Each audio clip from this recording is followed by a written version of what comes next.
안녕하세요. 오늘 우리가 함께 살펴볼 주제는 새로운 글로벌 무역 질서와 바로 한국의 생존 전략입니다. 요즘 전 세계 무역의 판이 완전히 정말 근본적으로 바뀌고 있거든요. 이 엄청난 변화가 우리한테는 대체 뭘 의미하는 건지 지금부터 하나하나 짚어보겠습니다. 자, 본격적으로 시작하기 전에 제가 질문 하나 먼저 던져볼게요.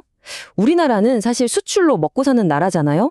그런데 지금 우리의 수출길 정말 안전하다고 할 수 있을까요? 아마 이 질문에 네, 문제 없습니다 라고 자신 있게 대답하기는 좀 어려울 거예요. 왜 그런지 지금부터 그 이유를 한번 파헤쳐 보겠습니다. 네, 맞습니다. 우리는 이제 완전히 새로운 무역의 시대에 들어선 거예요. 예전에 통하던 그런 규칙들은 이제 더 이상 쓸모가 없어졌습니다. 그리고 이건 잠깐 이렇다 마는 게 아니고요. 앞으로 계속될 거대한 흐름의 시작이라고 보시면 됩니다. 과거와 현재를 비교해보면 그 차이가 정말 명확하게 드러납니다. 예전에는 뭐였죠? 무조건 싸게만 되는 가격 경쟁이 핵심이었잖아요. 국경도 없었고요. 그런데 지금은 미국과 유럽을 중심으로 한 블록, 그러니까 우리 편 안에서만 거래가 이루어지는 거예요. 우리랑 가치를 공유하는 동맹이 아니면 힘들어지는 거죠. 경쟁의 룰도 바뀌었어요. 이제는 가격이 아니라 인권이나 환경 같은 규범을 잘 지키느냐로 경쟁하는 시대입니다. 자, 이런 변화 때문에 공급망 관리, 우리가 흔히 SCM이라고 부르는 것의 위상이 완전히 달라졌습니다. 옛날에는 그냥 회사 안에서 어떻게 하면 물건을 싸고 빠르게 가져올까 하는 단순한 운영 문제였거든요. 근데 이제는요, 이게 나라와 나라 사이의 외교, 안보, 심지어 금융시장까지 흔들어버리는 정말 핵심적인 전략 문제가 되어버린 겁니다. 이런 거대한 변화를 이끌고 있는 두 핵심 플레이어가 있죠. 바로 미국과 유럽연합, EU입니다.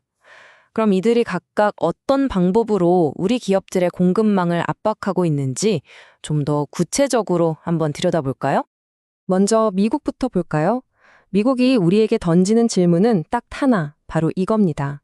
당신네 공급망 그거 대체 누구 편이야? 와, 이거 정말 무서운 질문이죠. 이건 그냥 자기 나라 산업만 보호하겠다는 그런 단순한 보호무역주의가 아니에요. 반도체나 배터리 같은 핵심 산업의 주도권을 꽉 쥐고 기술 패권을 지키기 위한 아주 치밀한 산업 전략인 셈입니다. 그럼 미국은 대체 뭘 보고 우리 편인지 아닌지를 가를까요? 기준은 크게 세 가지입니다. 첫째, 그 제품 원산지가 어디고 진짜로 어디서 만드는지. 둘째, 중국에 얼마나 기대고 있는지. 그리고 마지막으로 미국 땅에 직접 투자를 해서 일자리를 만드는지. 중요한 건 이 기준이 중국한테만 적용되는 게 아니라는 거예요. 우리 같은 동맹국에도 아주 똑같이 깐깐하게 들이대고 있습니다. 자, 이번엔 유럽으로 가보죠. 유럽은 좀 더 직접적이고 깐깐합니다. 공급망 실사 지침이라는 줄여서 CSDDD라고 부르는 아주 강력한 규제를 만들었거든요. 이건 뭐냐면요. EU에서 사업하는 기업은 물론이고 그 회사에 부품 하나라도 납품하는 모든 협력사까지 전부 다 인권, 노동, 환경 문제를 제대로 관리하고 있는지 직접 증명하라는 거예요. 그 범위가 정말 상상을 초월합니다. 만약에 이걸 어기면 어떻게 되냐고요? 어마어마한 과징금을 내야 하는 건 기본이고요. 피해자들이 직접 소송을 걸 수도 있습니다. 그런데 진짜 무서운 건 따로 있어요. 아예 글로벌 시장에서 퇴출, 그러니까 왕따가 될 수 있다는 겁니다. 이건 그냥 귀찮은 규제 하나가 추가된 게 아니에요. 기업의 생존이 걸린 아주 직접적인 비즈니스 리스크 그 자체입니다. 자, 한번 정리해보죠. 한쪽에서는 미국이 누구 편이냐고 압박하고 다른 한쪽에서는 유럽이 가치를 증명하라고 요구합니다. 이 두 개의 거대한 파도가 만나면서 어떤 일이 벌어지고 있을까요? 바로 지금까지는 전혀 다른 이야기라고 생각했던 공급망 관리, SCM과 ESG 경영이 하나로 합쳐지는 아주 중요한 현상이 나타나고 있는 겁니다. 예전에 SCM은 목표가 아주 단순했어요. 무조건 비용을 줄이고 효율을 높이는 거였죠. 하지만 지금의 SCM은 완전히 다릅니다. 핵심은 공급망 전체에 숨어있는 리스크를 찾아내서 관리하고 사회적 책임을 다하는 거예요. 그러니까 단기적인 이익을 넘어서 회사의 중장기적인 생존을 위한 전략이 된 거죠. 관리해야 하는 범위도 우리 회사 하나가 아니라 우리와 연결된 모든 공급망 전체로 확 넓어졌습니다. 바로 이 지점에서 가장 중요한 포인트가 나옵니다. 잘 들어보세요.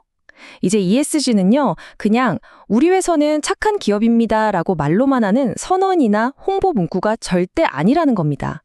우리 공급망 저 끝에 있는 협력사까지 그 모든 과정이 어떻게 관리되고 있는지를 데이터로 똑똑히 보여줘야 하는 아주 구체적인 관리의 영역이 된 거예요. 증명하지 못하면 아무 의미가 없는 거죠. 그렇다면 이렇게 거대한 변화의 파도 앞에서 우리 한국 기업들은 대체 어떻게 해야 살아남을 수 있을까요? 이제부터는 그 구체적인 생존 전략에 대해서 이야기해 보겠습니다. 우리에게는 크게 4가지 전략이 필요합니다. 꼭 기억하셔야 해요. 첫 번째, 미국과 EU가 원하는 기준에 맞춰서 우리 공급망을 싹 다 뜯어 고쳐야 합니다. 두 번째, 구매팀, 물류팀, 법무팀 이렇게 따로 놀면 안 되고 모든 관련 부서가 하나처럼 움직이는 통합 관리 시스템을 만들어야 해요. 세 번째, 원산지가 어디인지부터 저기 멀리 있는 협력사의 인권 문제까지 모든 걸 실시간으로 파악할 수 있도록 데이터로 만들어야 합니다. 그리고 마지막 4번째, 이 모든 과정을 투명하게 이사회에 직접 보고하고 책임지는 그런 제대로 된 거버넌스를 갖춰야 합니다. 자, 지금까지 이야기한 이 모든 복잡한 내용들을 단 하나의 문장으로 압축한다면 어떻게 될까요? 오늘 이야기의 가장 중요한 핵심적인 결론입니다. 잘 들어보세요. 인구가 줄고 자원이 없는 한국에게 SCM은 생존 전략이고 ESG는 수출 자격이다. SCM, 즉 안정적인 공급망을 갖추는 건 말 그대로 우리의 생존이 걸린 문제고요. 그리고 ESG 기준을 맞추는 건 이제 선택이 아니라 해외에 물건을 팔기 위해 반드시 따야 하는 수출 자격증이라는 뜻입니다. 이 자격증이 없으면 아무리 좋은 물건을 만들어도 세계 시장에 팔 수 없는 시대가 온다는 아주 무서운 경고입니다. 그래서 마지막으로 여러분께 다시 한번 이 질문을 던지고 싶습니다. 여러분의 회사는 이 새로운 시대에 꼭 필요한 수출 자격증을 제대로 갖추고 계신가요? 이제는 더 이상 미룰 수 없습니다. 우리 모두가 이 질문에 스스로 답해야 할 시간입니다.